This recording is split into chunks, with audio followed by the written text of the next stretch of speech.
أصدقائي الأعزاء، أسعد الله أوقاتكم.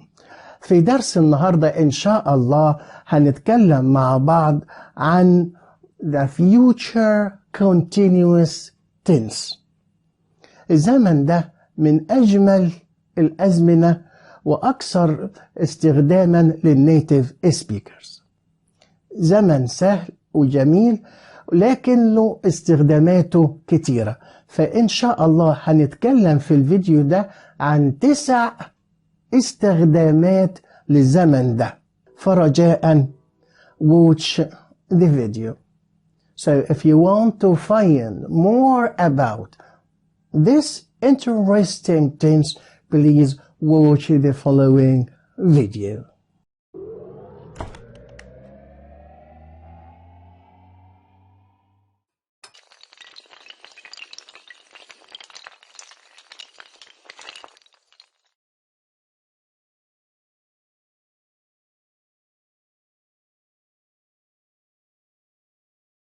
The future continuous tense.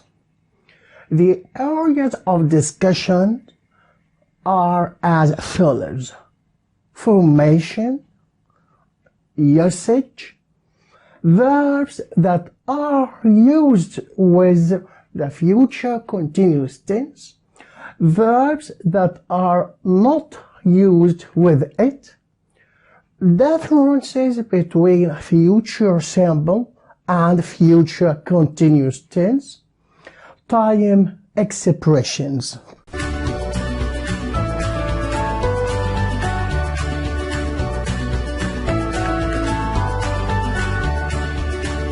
The future continuous tense. الفورميشن بيتكون من ايه؟ will, be, verb plus ing. I'll be seeing you tomorrow.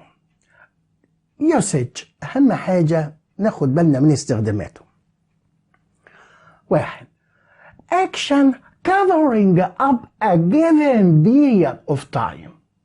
يعني حدث مغطي كاملة فترة معينة أو محددة في المستقبل. حدث مغطي بشكل كامل فترة من الوقت محددة in the future. I'll be watching television all evening tomorrow. ادي الفترة اللي الزمن مغطيها كاملة all evening tomorrow. ونلاحظ انه دايما بيستخدم في الحالة دي all the day, all and so on. يبقى all related expressions. 2. An action that will be in progress throughout 2 points of time in the future. حدث هيبقى مستمر خلال ايه؟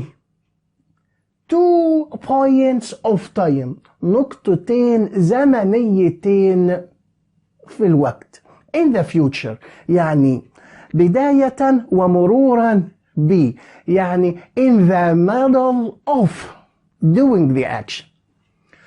From 8 to 9 ادي النقطتين اهم 2 points of time from 8 to 9 tomorrow اللي يدل على المستقبل.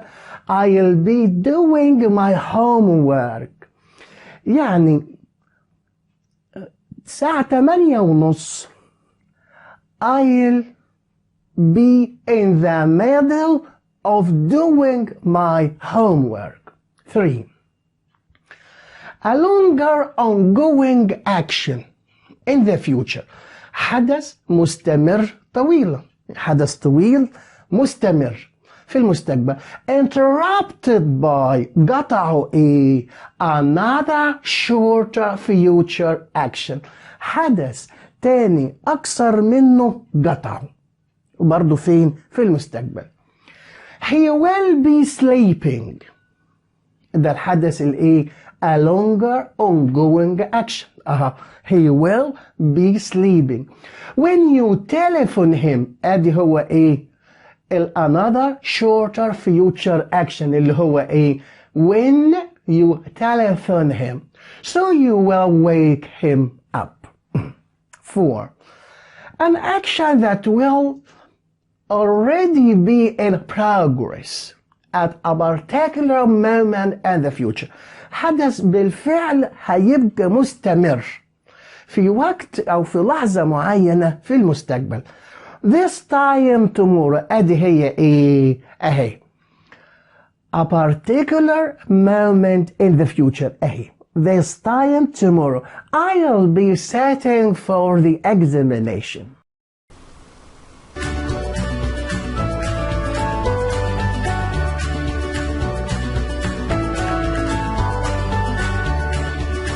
نكمل مع بعض باقي استخدامات the future continuous tense. 5. Action will be done without intention or plan. حدث سيتم بس بدون خطة مسبقة أو نية. يسموه إيه؟ future as a matter of course. بالبلدي يعني بها بلاها أنا. بيها بلاها رايح، بيها بلاها هشوفه بكرة، بيها بلاها هعدي على الدكان. A is talking to B. Would you kindly pick up my coat from the cleaners? تتعب معلش تجيب لي وانت جاي الكوت بتاعي من المغسلة. Would you kindly pick up my coat from the cleaners? يروح يقول له ايه دي with pleasure. خلي بالكوا بص I'll be passing the cleaners on my way home. انا بها بلاها بعدي على المغسلة في طريقي وانا مروح. يبقى هنا ايه without a previous plan or previous intention. For polite query بتستفسر بس بطريقة مؤدبة. Will your parents be cooking dinner for us tonight?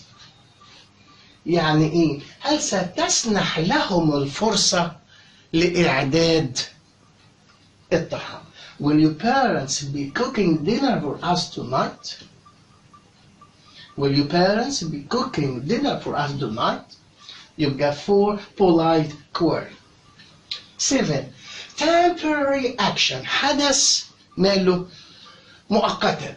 حدث مؤقت that will take place هيحصل over a period of time in the future على امتداد فترة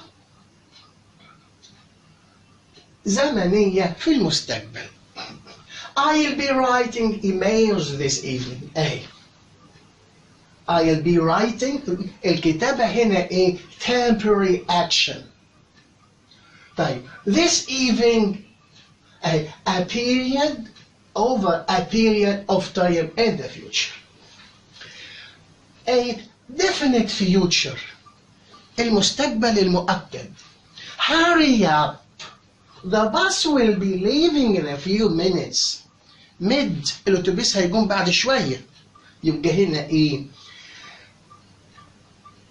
the bus will be leaving. will be leaving دي هي a definite future. 9. Predicting something that we think is happening now. بنتنبأ بشيء احنا نعتقد ان هو مستمر الآن. We can't go to your brother's house now. مش هنقدر نروح لبيت اخوه دلوقتي. بصوا predicting ايه the children will already be sleeping.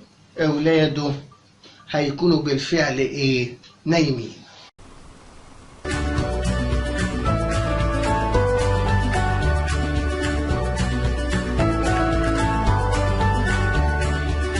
نتكلم مع بعض عن الافعال اللي بتستخدم مع الفيوتشر continuous tense والافعال التي لا تستخدم مع هذا الزمن. It is used with بيستخدم مع ايه action verbs. What is meant by action verbs? Verbs describing activities. دي أفعال بتصف نشاط بيقوم به الشخص، لذلك يمكن أن تستخدم في إيه؟ في الجيرانت فورم اللي ليها اسم progressive verbs. من ضمن الأفعال الأكشن verbs meet، يبقى أقدر أقول meeting، studying، cooking، playing، watching. كل الأفعال الأكشن verbs دي أفعال بتصف activities. طيب إيه الأفعال التي لا تستخدم مع الفيوتشر continuous tense؟ وبصفة عامة لا تستخدم مع أي زمن في الكونتينيوس. continuous future continuous بصفة عامة، كل أفعال اللي فيها استمرارية. الأفعال اللي ما بتستخدمش مع الزمن دوت أو مع بصفة عامة مع كافة الأزمنة اللي فيها استمرار اسمها stative verbs. What is meant by stative verbs? Verbs describing a state. يبقى هي دي بتصف إيه؟ حالة، not activity، مش نشاط. لذلك non-progressive verbs لا تقبل صيغة الجيران. من ضمن هذه الأفعال stative verbs verbs of senses، أفعال الحواس see, hear and so on. Verbs of feelings like hate, want.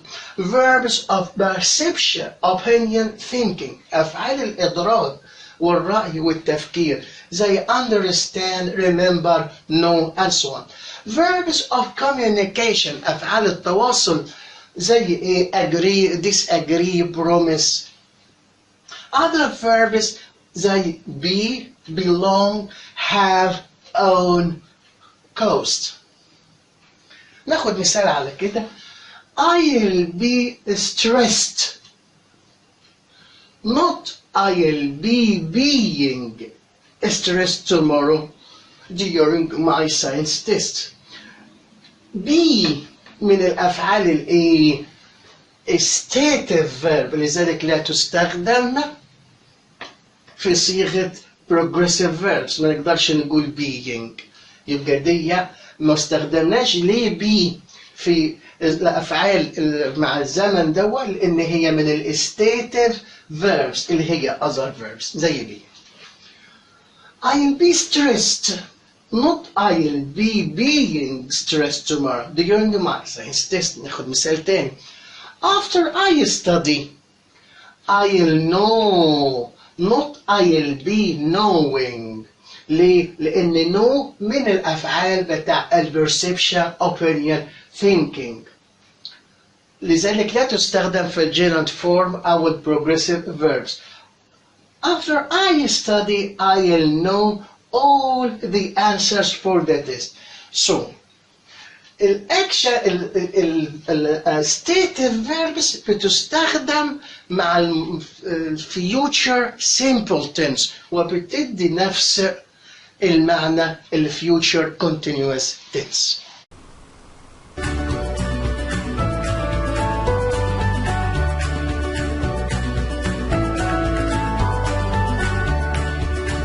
Differences between simple future and continuous future. هنتعرف على الاختلافات من خلال examples. I'll arrive at 8 a.m. tomorrow. ده simple future. At 5 o'clock I'll be meeting the management about my raise. دوت continuous future. نيجي نشوف أول جملة. I'll arrive at 8 a.m. tomorrow. Finished action. Finished action meaning the action هو إيه الحدث اللي هو arrival will occur at a particular moment in the future اللي هي at 8 a.m. then come to an end. يبقى ده finished action start or will start and will come to an end at a particular time in the future. طب المثال التاني at 5 o'clock I'll be meeting the management about my raise. هنا unfinished action إنما إيه progressive action حدث مستمر meaning the action اللي هو الميتنج will be in أهوته progress for a particular time in the future. يبقى دوا finished وده progressive unfinished action.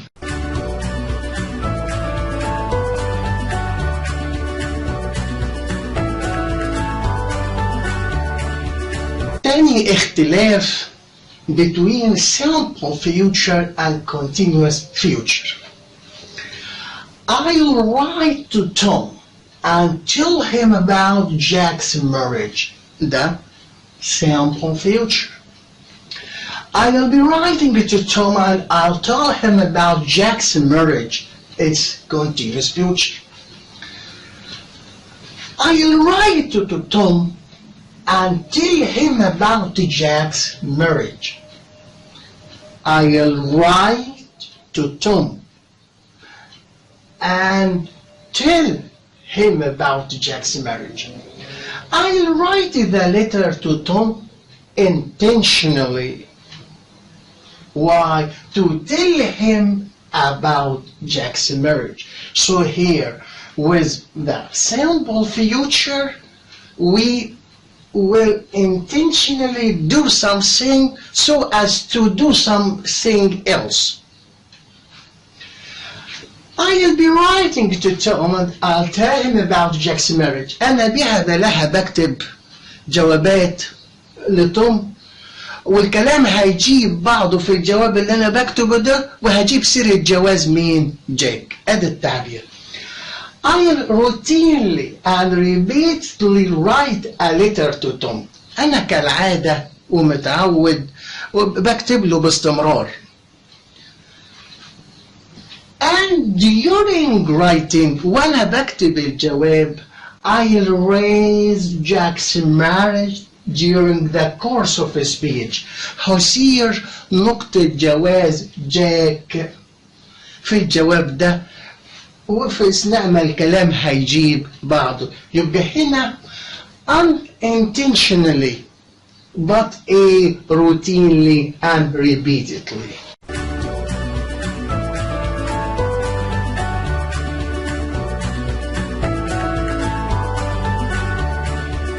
Time expressions, meaning the words that are referring to the future continuous tense.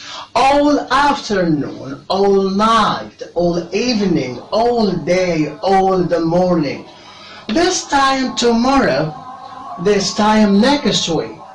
Between 2 points of time. Between 2 points of time. From 8 till 9 tomorrow, between 1 and 2 o'clock tomorrow, from 5 o'clock until 6 tomorrow. Please don't come. Please don't ring me at 3 o'clock. I'll be having dinner. I'll be studying. I'll be helping my children with the homework. During the holidays, I want to be doing any work during the holidays and this morning.